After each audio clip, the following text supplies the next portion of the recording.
You put Wi-Fi in schools, what you're saying is, for the sake of a little bit of money that saves getting a workman in to drill holes through the walls to feed cable, because it's cheaper, we're just going to put Wi-Fi in, but you can have genetically damaged children for the rest of your family's career.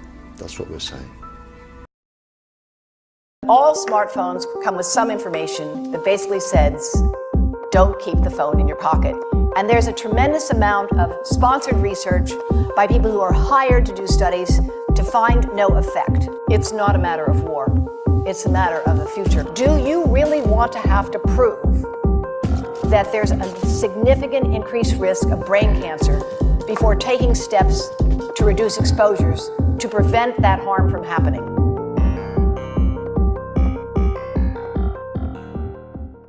There are now more than 6 billion cell phones in the world today, 8 billion wireless transmitting devices, more than 50 billion are anticipated to form the Internet of Things, and we have to recognize that we don't know a lot about the public health and environmental effects of this form of radiation. A microwave oven actually happens to be of the same frequency as the cell phone, the mobile phone. The mobile phone and the microwave oven use a very similar frequency. The difference between them is power. The power of the microwave oven is 1,000 watts. And of course, that's power that can heat up a cup of water in maybe 60 seconds. The microwave oven, the mobile phone, the cordless phone, the Wi-Fi monitor, the baby monitor, they all use the same frequency. They differ in power. They also differ because mobile phones and Wi-Fi devices emit pulsed microwave radiation. It's the pulse, not the power, that appears to be biologically most important. The pulse that is erratic and irregular, like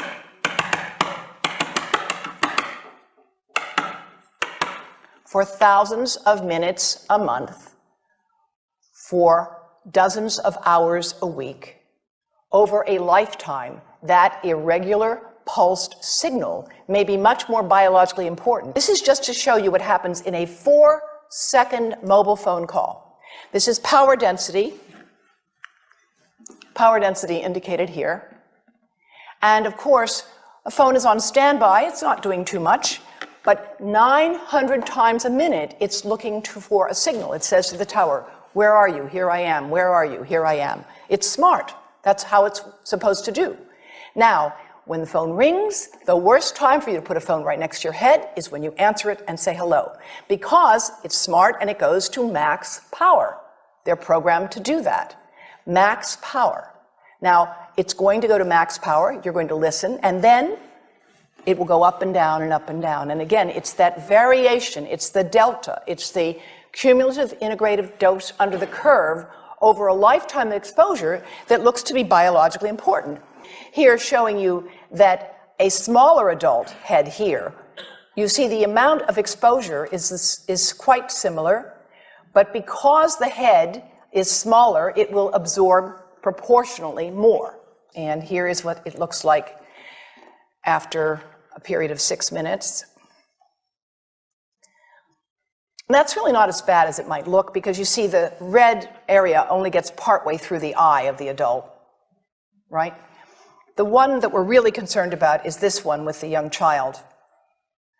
And this is a 3-year-old brain that we modeled. And you see that by the end of that 6-minute call, the peak radiation, yellow and red, is getting all the way into almost both eyes. And this is a modeled microwave radiation dose of a 6-year-old with greater levels to the frontal and temporal lobes, eyes and cheek. And watch this here. Now, yellow, white, and red are the hottest, all right? And if you look carefully, you will see it's going into the eye, the nose. Do it again, just so you'll get to see it. And partly into the brainstem. The United States magazine Consumer Reports recently recommended that nobody keep a phone in their pocket. Nobody. And that has to do with exposure to the reproductive organs. We call them the gonads, I think you say the testicles, and bone marrow. And look here at the radiation as it gets into the groin area. And that's just from having a mobile phone modeled into the pocket. And this is a measure of vitality. We measure how well the sperm swim.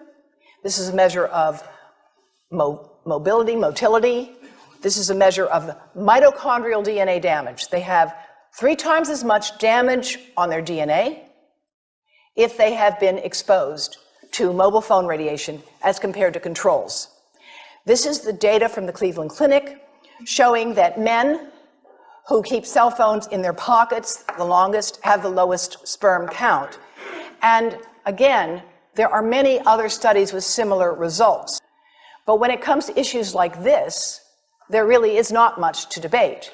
And it's interesting that the research on this issue comes from people who are expert in male fertility, who started to treat men at infertility clinics and noticed that this was a major contributor to their fertility problems. This is just to show you, this is a normal testis. You see the boundaries, the cell wall, it looks very nice. And this is after microwave radiation exposure. Now, when it comes to pregnancy, we're working with Yale University and more than 100 physicians and experts in the United States and around the world who are specialists in pregnancy. And we have been modeling exposure to the head at the end of pregnancy. And at the end of pregnancy, when of course the head, as any woman here knows, is right at the surface, if you're lucky it's at the surface and it's not facing the spine, then you can get the greatest exposure because of course the skin is completely permeable to this radiation exposure. And this article was published in Brain Research, which is a relatively high impact journal. And what they showed was that prenatally exposed newborns have basically fewer cells in the hippocampus. Here's the exposed, missing some cells, and here are the controls, which they're compared with. And you can see here that these cells are, there's more of them. Here they're more scattered. And those results show lower testosterone, which is a very important hormone for a male. Men and women both have testosterone. Men just need a lot more of it.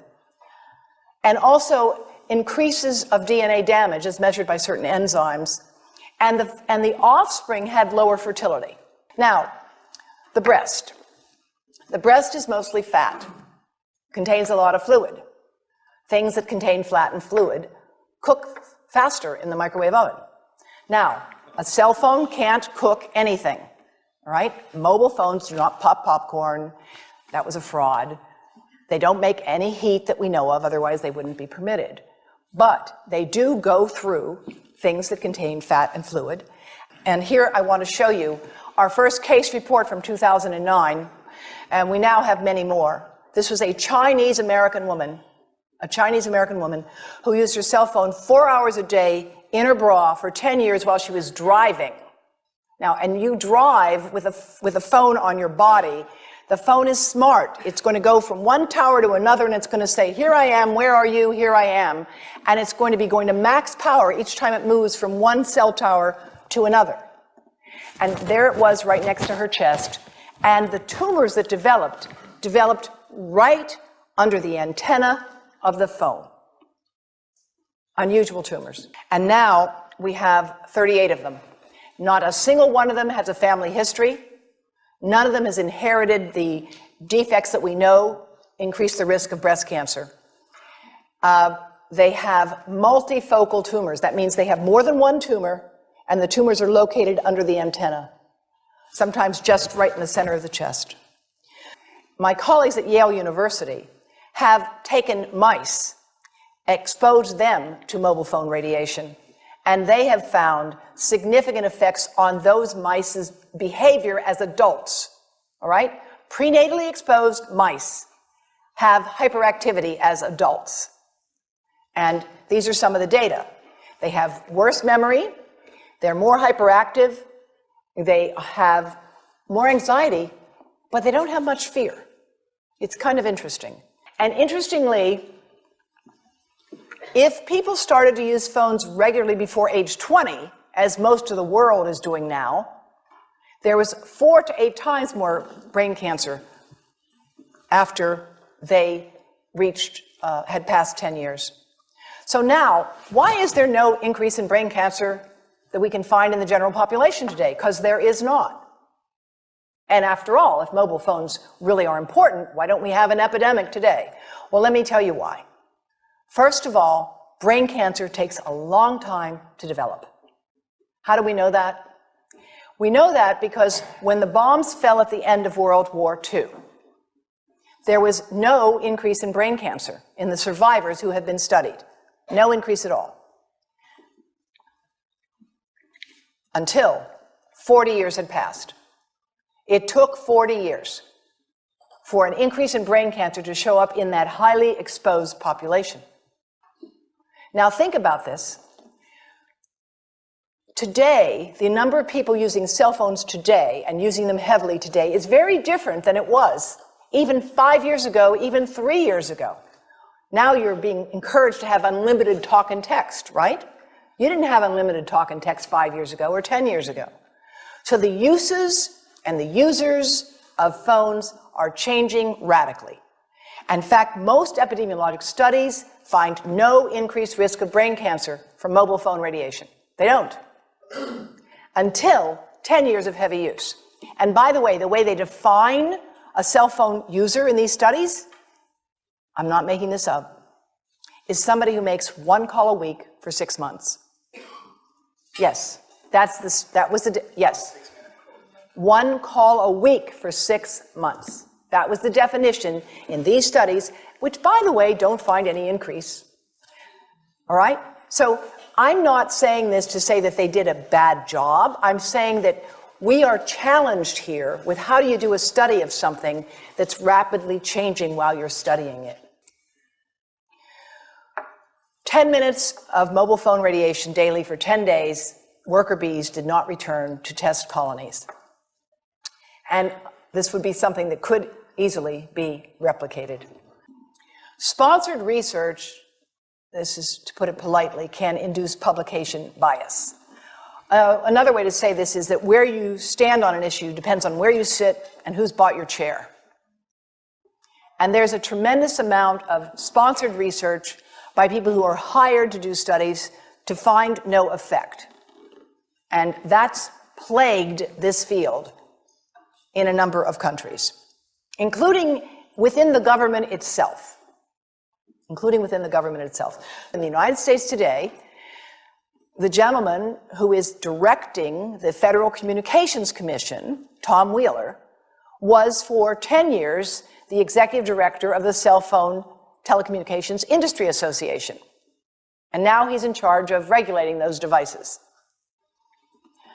So it's challenging to have a neutral playing field under that circumstance. It's not simple. There are real complexities to this field. Unfortunately, at least in the past, industry had a very clear strategy. And in my book, Disconnect, I document and quote in the new afterword that in 1994, when industry first became aware that there were studies suggesting that mobile phone radiation could damage brain cells of rats, a memo was written to, quote, war-game the science. War-game the science. This issue is far too important to be gamed. It's not a matter of war. It's a matter of the future health of your children and grandchildren. Do you really want to have to prove that there's a significant increased risk of brain cancer before taking steps to reduce exposures to prevent that harm from happening? That's really the question. How much evidence do we need before taking precautionary steps? And that's what brings me back to my days at the National Academy of Sciences when we seriously looked at the evidence on passive smoke and airplane travel. We only finally took steps to act when it became clear that children of smokers were hospitalized more often. That was the evidence that we had to have.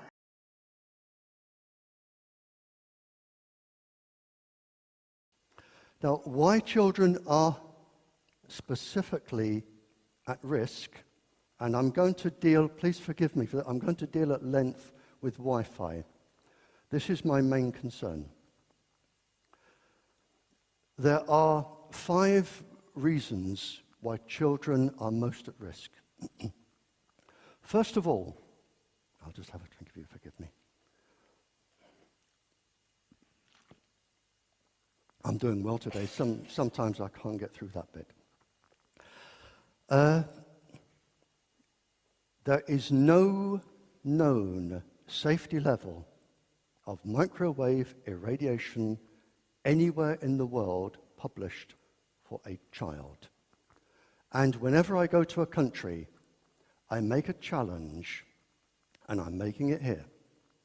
I will face any government scientist, any industry scientist, live on television, and I will say to them, what is the safe level of microwave irradiation for a child? And when I speak in schools and to governments and royalty and other people I talk to, I say, what is the safe level? Because if you can't tell me, why are you putting Wi-Fi in schools? A single day of a child in front of Wi-Fi in a school is a day too long, and I will come to why in a second. Now, with children, there is no known safe level anywhere published in the world. Would you give a drug to a child if there was no known safe level? Would you guess? No, of course you wouldn't. In children, the blood-brain barrier, which is a barrier around the brain, it is also around the thorax, the chest, and it also covers a part of the gut. It's like a fishing net. And in children, it takes 18 months to develop from birth. It is published and it is known that microwaves destroy the blood-brain barrier. Now, what that means is that as the child is in the womb and as the child is growing up, toxins from inside the body can go into the brain and cause damage. And essential chemicals inside the brain can come out and deprive the brain of what it needs. Now, Dr. Christine Ackermann, I think she's German, she will forgive me if she isn't, and another doctor have written on this extensively, and they have both said this can lead to autism and other neurological illnesses in children.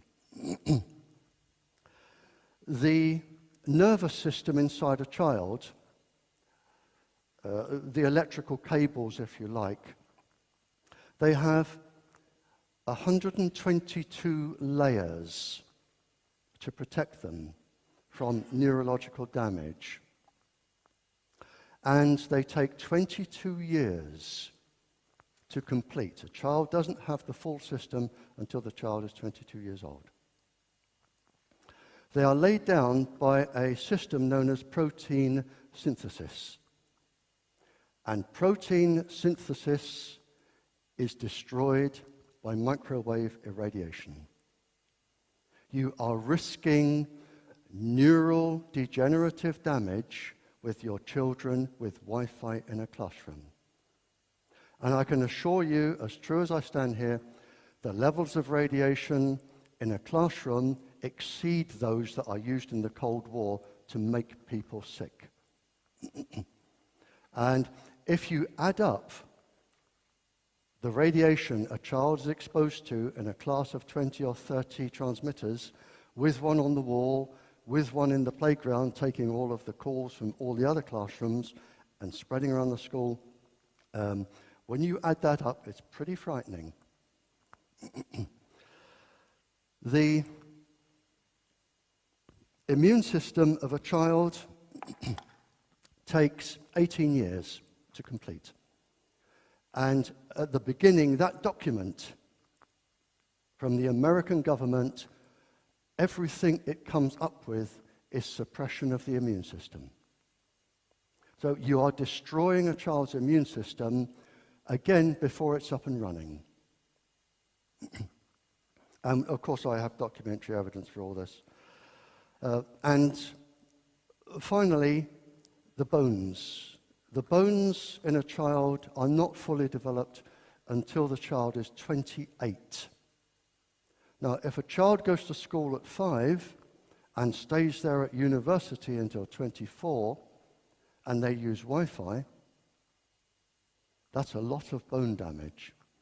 And there are papers to show that both the marrow in the bones, which is of course moist, which makes the immune system, and the bone density, they can be affected. But it takes 28 years.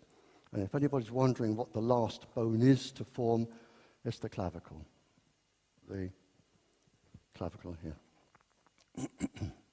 And this is the paper here. I carry all of my evidence with me. Here it is, protein synthesis by the University of Dundee, Scottish University, very clever people. Protein synthesis. Now, the reason there is no safe level for a child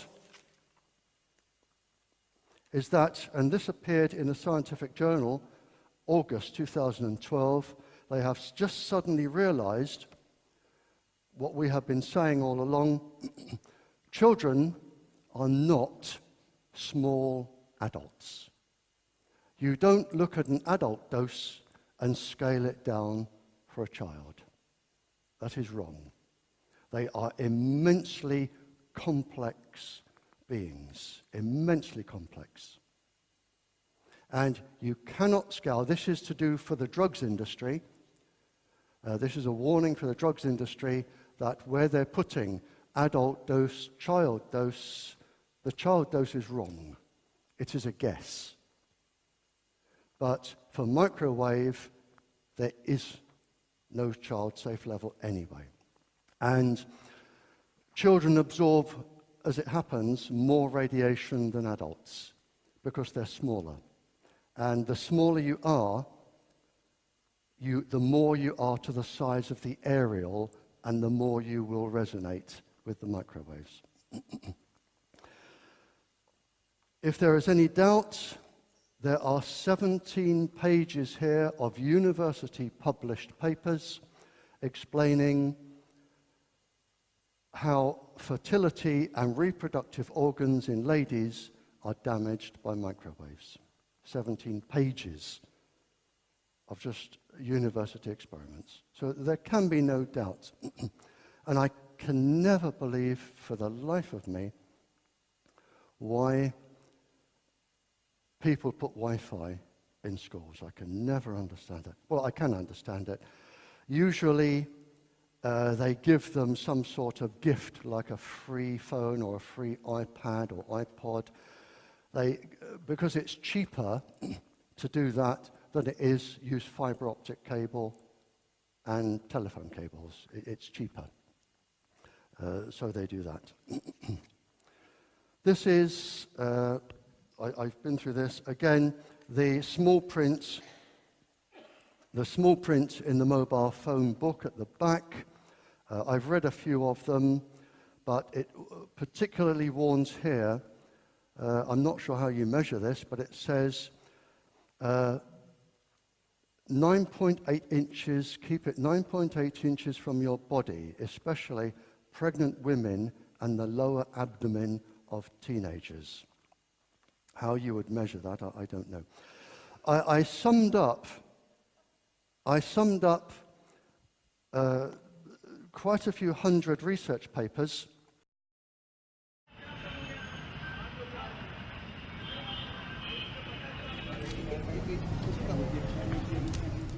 I'm here with disturbing news about our favorite gadgets, cell phones, tablets, Wi-Fi, etc. Putting it bluntly, they are damaging the living cells in our bodies and killing many of us prematurely.